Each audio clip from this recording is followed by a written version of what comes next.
This is Newsable, brought to you by BNZ. Let's find a way. Let me tell you something, Imogen. Newsable listener Christine, not a fan of supermarket sticker promos. I knew there'd be someone. Good on you, Christine, for not falling for them, unlike me. We talked about this yesterday. Of course, New World have announced this year's sticker promo, and we spoke to the wonderful clinical psychologist Dougal on why we all go so ham on getting these free-ish goodies. Ish, doing a lot of heavy lifting there. Christine, I can tell you, she does not go ham. She commented on our Instagram post, she wrote, quote, "No!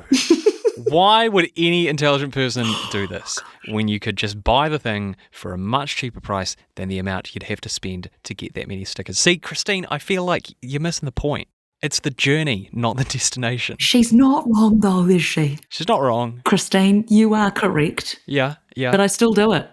Here I am with a bunch of smeg knives, really proud of myself for collecting them all as well. And they're really sharp. Yeah. And they work really well, don't they? I fought really hard for those. You don't regret a thing. I chased a sticker down the street because it blew out of my hand. That is not a lie.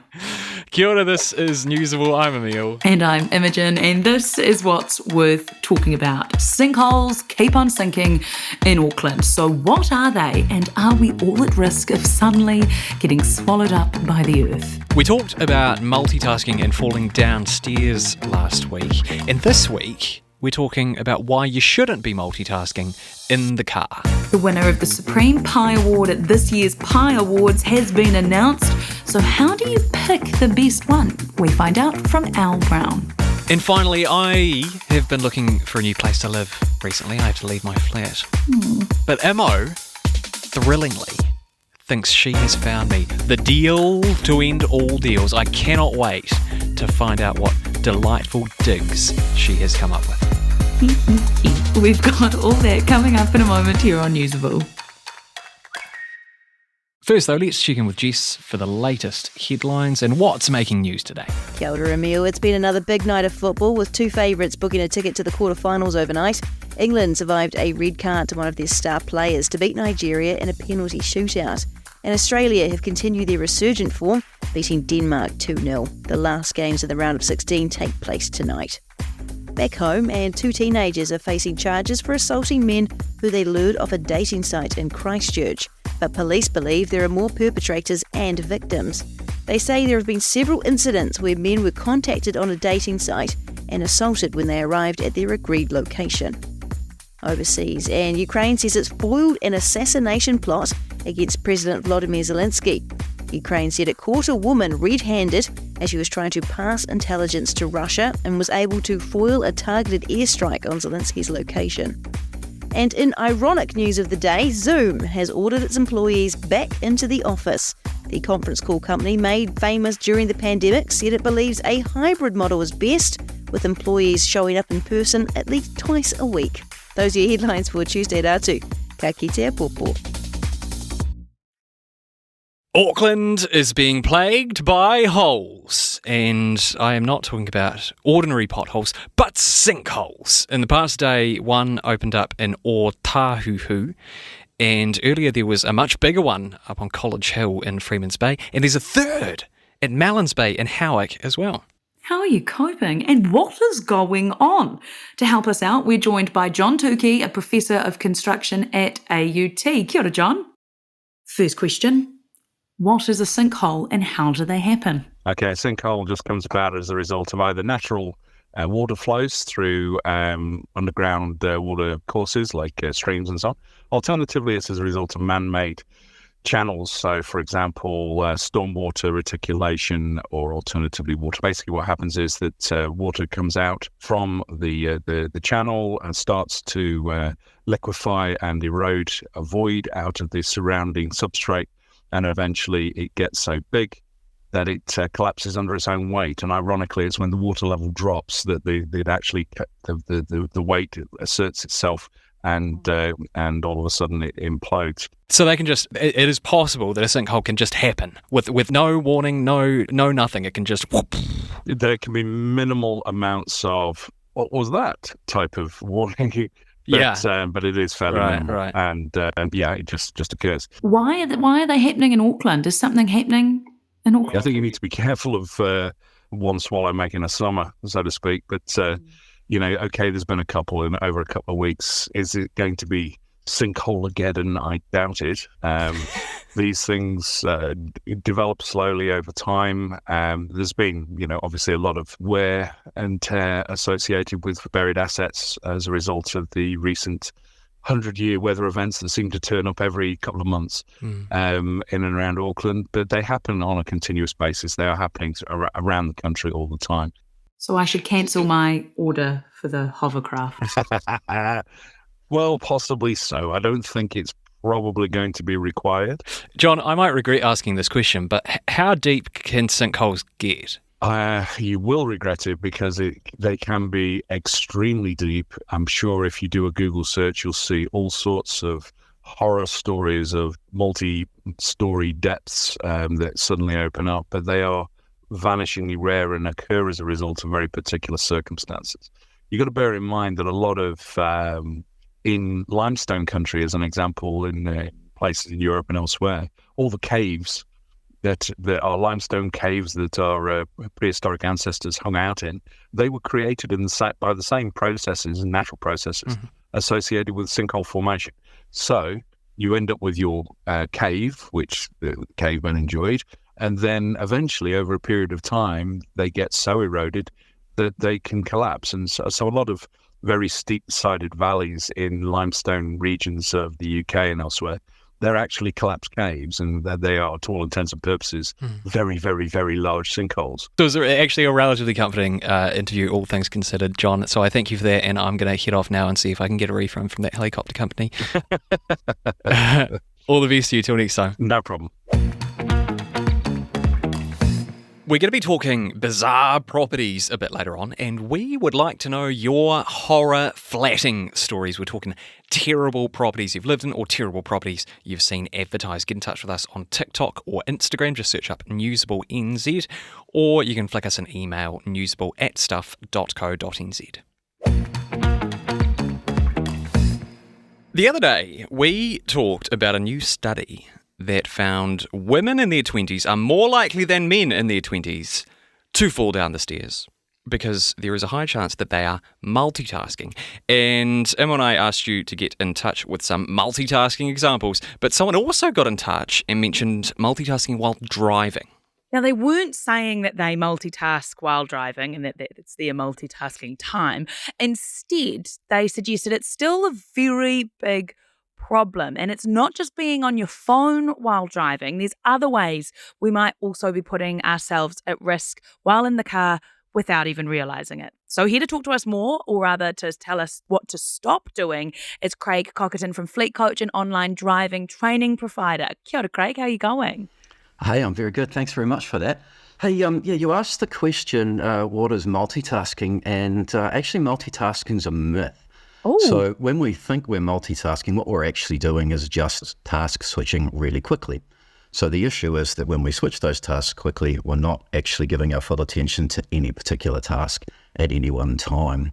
That is quite interesting that you give that definition, of course, because if you're saying that it's risky, if you're switching from task to task and you're not focusing on one, like that must mean when you're driving and multitasking, that's terrible. So can you give us some examples of, other than texting and driving, which we know is a really bad one, but what are other ways that people multitask in the car? Yeah, and these are probably ones you've seen a lot, especially if you're on the commute in the morning into work. There's the eating and drinking, the coffee in one hand on the steering wheel, eating the pie, chomping down on a filled roll, these types of things. That stuff tends to snowball quite quickly. You know, you've got one hand on the wheel, you're not really focused. You're taking your hands or your eyes off the road as you're putting your drink down, all those types of things. There's the grooming aspect again. If you've been sitting in traffic, you've seen people shaving, you've seen them doing their makeup, eyes off the road. They're not focused on what they're doing. It is interesting that this is still a topic of conversation, you know, this idea, particularly when it comes to making phone calls and texting while drunk. Like, why do you think that is? Why are we still pushing this message when it's pretty clear how unsafe that actually is? A lot of us are overconfident in our skills. So the feeling is, look, we've done this before. We've never had a crash when we've done it, so we can carry on doing it. The reality is that what people miss is that most of the time it's not about you being able to do those two things. It's about everybody else on the road that's making adjustments for you. They're giving you space. They're getting out of your way. So no food, no makeup, no phone, GPS selected and loaded and music selected and loaded before you leave the driveway. Are those your tips to stop multitasking in the car? Yeah, those are great ones. Food and drink, basically have it before you go or wait until you get to where you're going. If you're on a long trip, just plan some breaks. Those breaks are going to be good for you just from a driving fatigue perspective as well. Put your phone on Do Not Disturb when you're driving. There's a great feature in a lot of phones these days about driving focus. So if someone texts you, it'll actually send an automatic response back saying, hey, I'm driving right now. That's a great one for anxiety because you know now that the person's been told that you're driving. And ultimately, don't have complex conversations or emotionally charged conversations when you're driving. All of those things just become distractions for the driver. Craig Cockerdon from Fleet Coach, thanks very much for your time. Excellent. Thank you. Great to be here. How to find and judge New Zealand's best pie is coming up in a second. But if you are enjoying what you're hearing, chuck us a like and a follow on your favourite podcast platform because it'll help other people find us. Everyone's goals are different. Maybe you want to start a business. Maybe you want to get into your first home. Maybe you want to build a giant space laser and vaporize a planet. For that, you might need a Sith overlord. But for pretty much anything else, all you need is BNZ. No matter what future you imagine, let's find a way. As we all know, the most important election of 2023 will take place in October when we head to the polling booths to vote on Forest and Bird's Bird of the Century. Go the Kakapo. Yes, indeed. But last night, the second most important election of the year took place.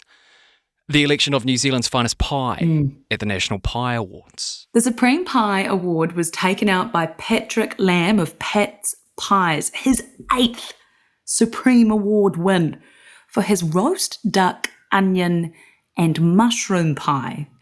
Joining us now is one of our best known chefs and also one of the judges, Al Brown. Kia ora.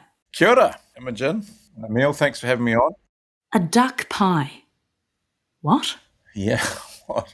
It's amazing. Wow. Absolutely amazing.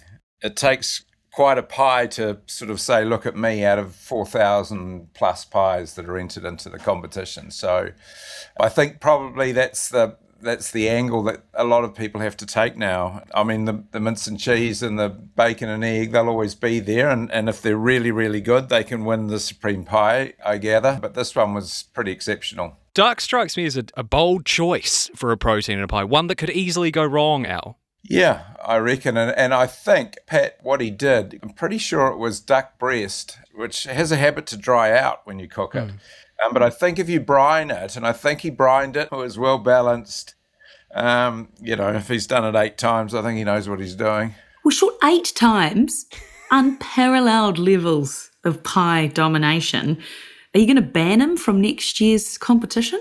This is my second time being a judge. So I think they sort of go around through a whole bunch of cooks and chefs and things over the years. And I thought my one had been and gone, which was I think it was 2011, when controversially a fruit pie won. Heaven forbid. I was just delighted to be asked back and to be part of it because it fits my vibe, that's for sure. I'm not really a guy that does schmears on the plate or use tweezers with his food. So, pie's pretty much up my alley for sure. Al, why don't you enter and take Pat on head to head? Iron sharpens iron. It's not just taking Pat on, it's taking on another 400 bakers out there as well. Indeed. I mean, it's just remarkable. But I think there's sort of 17 sort of criteria when you look at these pies, which is fascinating. So they take it really seriously, and they treat them with kid gloves, and they send in 2 pies. And you look at the first is you look at a pie that's cold, and you look at how well it's baked and what the rise or the layers of the puff pastry on the top, and then you turn it over and how's the cook on the bottom, and then you cut it and look at the cross section, and this is before you even heated it up. So it's full on, but it's funny. I really enjoy it because there's about 40 really amazing bakers from all around the country there that are doing the main judging to begin with. I don't know, there's only one other culinary group of people that I've always thought it's wonderful to be around. I love being around cheesemakers. They're lovely, but so are bakers. Al Brown, thank you very much for your time today. We'll let you go and tend to your pie hangover now. This is Newsable, brought to you by BNZ. Let's find a way. You're currently on the hunt for a new flat, new place to live, right? Well, I was, but ring-a-ding-ding news alert. I have just signed for a new flat, which is like 25 metres away from producer Jono's house, actually. Oh, brilliant. I'm happy for you, but I'm also disappointed because I think I've found a property it's just stunning. It's beautiful. It's an opportunity not to be missed. Have you ever considered moving to the UK, London? Oh, that's an interesting suggestion for your co-host. Well, I have found the deal of a lifetime. You can buy this property for 40,000 New Zealand dollars. It's in Twickenham, so you'd be very close to the stadium for when the All Blacks are in town. Did you just say 40,000 New Zealand dollars in Twickenham? Yeah. Right, okay, continue.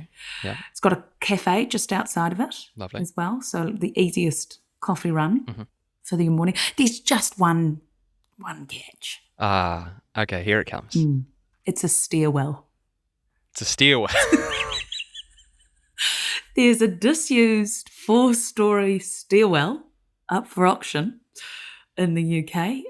It's at the back of a Starbucks, but it's the connection to Starbucks and the building that it's technically connected to have all been sealed off. So it's like a standalone, semi-detached. The ad, according to the agents, says it's got heaps of development potential. And there's this amazing video. It's got this really jazzy soundtrack, which for legal reasons I cannot play out loud. But conman, audio wizard Connor, has found something similar for you to enjoy. And just watching the video now, the stairs do need a bit of a clean. There's still rubbish in there. I can see someone's dumped a bed head in there. There's a lot of panning up and down. I'm glad to hear there is a bed or something resembling a bed in there. Well, your bed head, like the bed board, head, right. The backboard for your bed. There's a pot plant. Is there room for a bed? Yeah, possibly a single bed on one of the many stairwells that there are, like platforms, like landings rather. Are you going to be sleeping at a 125-degree angle? You could probably get one of those pull-down ones. It's a doer-upper. With development potential, as the agents would say. That is just the most horrifying real estate euphemism I think I've ever heard in my entire life. Development potential for a disused stairwell. It's like those ones where it's like home and an income. You're like, let's see the grotty flat that's underneath this house. Well, I got to say, I never thought that anything would top those ads that you see on Trade Me. You know, barely a garden shed, and it's like cozy, intimate. Inner city. Inner city living, $400 a week. You know, don't miss this opportunity. But now that we've mentioned terrible flats, we would like to know your flatting nightmare stories, everything from the ones that you've lived in to the ones you've seen advertised. So flood our inbox, please. Newsable@stuff.co.nz. You can also get in touch, of course, on Instagram, newsablenz. Anyway, that is Newsable for today. I'm Emil Donovan. And I'm Imogen Wells. We'll catch you tomorrow. That was Newsable, brought to you by BNZ. Let's find a way.